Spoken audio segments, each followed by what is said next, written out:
Hello everyone, কালি বনোৱা নাৰিকলৰ সৈতে দিনটো আৰম্ভণি কৰিলোঁ। ৰেচিপিটো মোৰ লং ভিডিঅ' দিয়া আছে। তাৰপিছত খালি মই বৰা চাউল গাখীৰ মিঠৈ এনেকৈ খাই কোনে কোনে ভাল পায় কমেণ্ট কৰি জনাবচোন। তাৰপিছত সিদিনাখন অহা মোৰ মিছৰ পৰা শাৰীখন পিন্ধি এটা ৰীল বনাই ল'লে।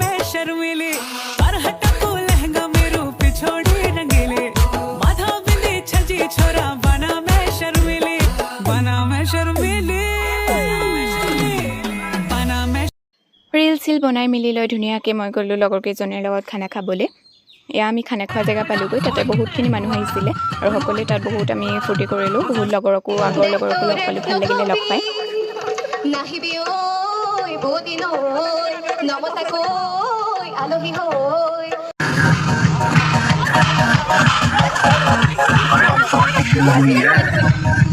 আৰু খানাত সকলোকে লগ পাই বহুত ফূৰ্তি লাগিলে, বহুত ভাল লাগিল গৈ পেলাই। আৰু এয়া চাওকচোন খানাৰ কাৰণে পূৰা লাইন পাতি আছে সকলোৱে। তাৰপিছত আমাৰ আহি গ'ল খানা।